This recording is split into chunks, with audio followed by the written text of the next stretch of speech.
అనేది మనం ఎవరొకరికి అలా ఇచ్చుకుంటూ వెళ్తాం. కానీ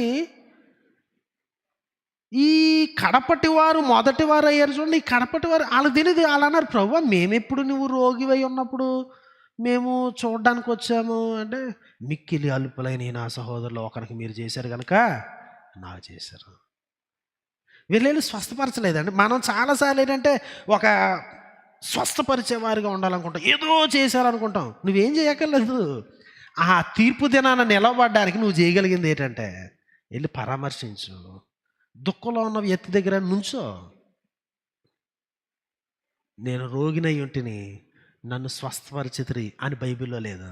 నేను రోగినై ఉంటిని నన్ను చూడడానికి వచ్చారు. సాధారణ వ్యక్తులుగా మన పొజిషన్లో మనం మామూలుగానే పని చేసినప్పుడు యేసుక్రీస్తుకు చాలా సేవ చేస్తాం.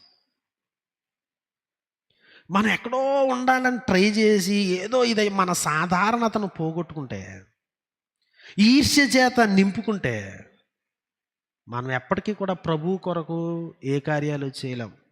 ఆంద్రేయలాగా ఒక వ్యక్తిని తీసుకొచ్చి 20,000 మంది ఆకలిని తీర్చగలమంటే ఎట్లాగంటే ఒక సాధారణ వ్యక్తిగా బిహేవ్ చేసినప్పుడే. ఈరోజున మన జీవితాలని పరిశీలన చేసుకుందాం.